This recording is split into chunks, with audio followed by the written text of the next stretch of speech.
In the land of the free and the home of the brave, both of these pay-per-views are technically worth $80. But are they really worth $80? Are they worth less than $80? Or perhaps more than $80? UFC 312 is arriving very shortly, and it has 2 title fights on top of a card that is equal to, or maybe even a bit worse, than the average fight night.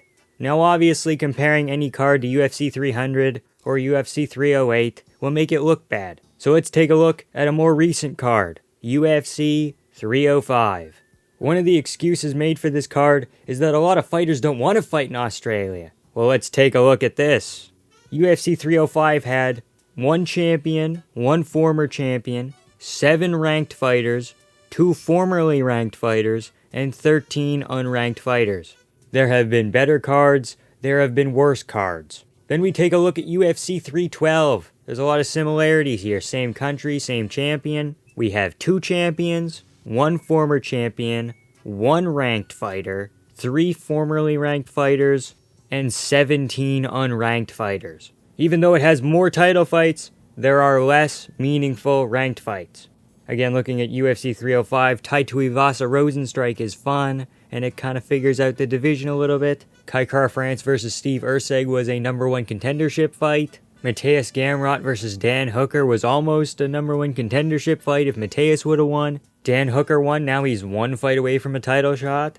Li Jingliang versus Carlos Prates is a good contendership fight to get Carlos Prates into that top 15 mix so he can have the fight night against Neil Magny. We're going to talk a little bit about that later.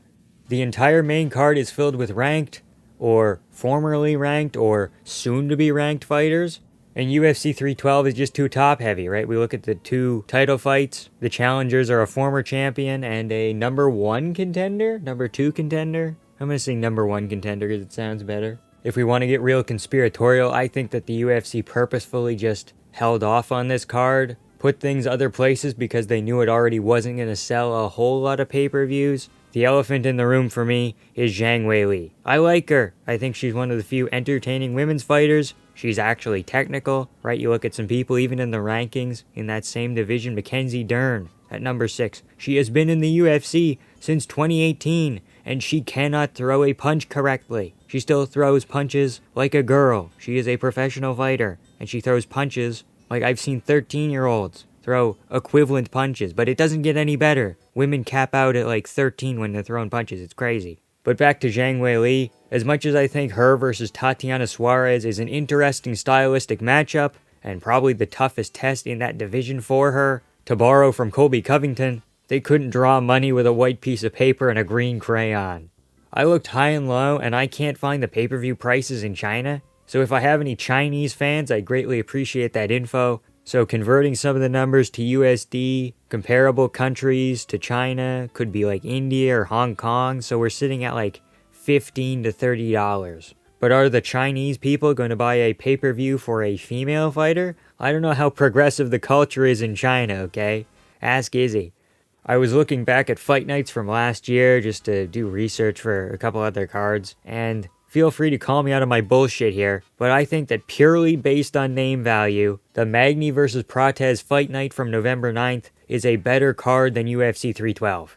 Main event, we have Neil Magny versus Carlos Prates, right? That's effectively made Carlos Prates into a star. Almost, he's reaching household name status. I can feel it. He's going to get there.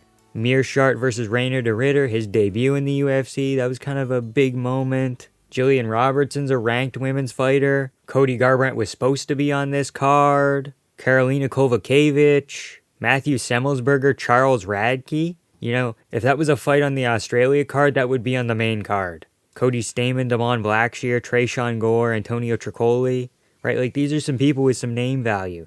It's not like this card has been plagued by injuries either. Like, the biggest name that I'm seeing here that got injured is Marcin Prachnio. And there was talk of Kamaru Usman versus JDM, but that kind of got moved over to JDM versus Leon, main eventing the London card.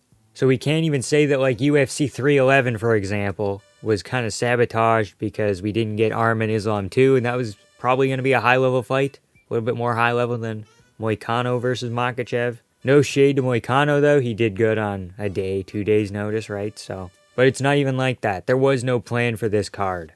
If the UFC really wants to have a pay-per-view with a bad undercard, they need to have a crazy main event. I'm talking Jones Aspinall, Topuria Makachev, and maybe McGregor Diaz 3, if you really want to push it. Those are probably the only fights that could get away with a shitty card and still end up being worth the $80. And that's even a stretch.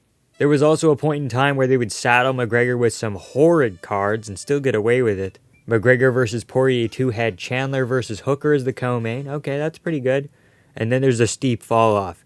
Jessica Ai versus Joanne Wood, Andrew Sanchez versus Mahmoud Muradov, and Marina Rodriguez versus Amanda Hebos. Now that is leaps and bounds ahead of 312, and that's still pretty shit as well. In my opinion, I think that we need an alternative system of pricing, maybe multiple tiers. It should kind of fluctuate between events. Like UFC 300 is realistically worth $100, $110. So I came up with a little system on the fly here, so let's see how this works. $10 for every champion, $7.50 for former champions, $5 for a ranked fighter, $2.50 for a formerly ranked fighter or a top 30 fighter. UFC 300 comes out to $150, might be a little bit of an overpay there. And UFC 312 comes out to $42.50.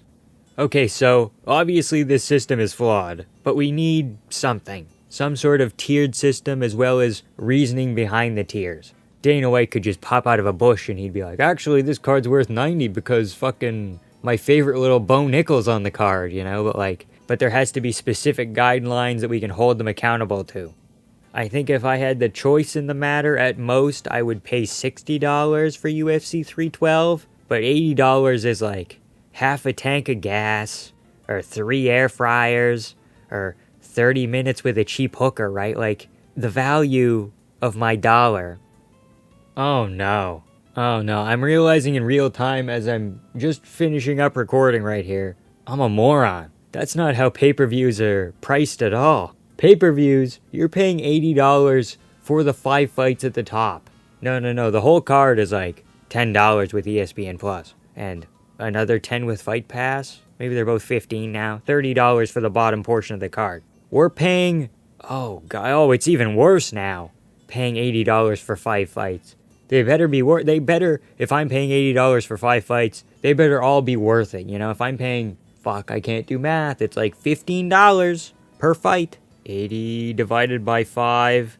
80 divided by 5 is 16. I'm paying on average $16 per main card fight. Holy shit. Bullshit, dude. You're feeding me absolute garbage. So the UFC on the main card, because we've done the math now, is charging $16 for Jimmy Crute versus Rodolfo Bellato. I'll go watch the fucking drunk guys in the Hooters parking lot fight for fucking $16. I'll pay them, they'll do it, you know? Let me know what you would do about the UFC pay-per-view problem in the comment section below. Like, comment, and subscribe for more MMA content. Thank you all so much for watching, and have a good time.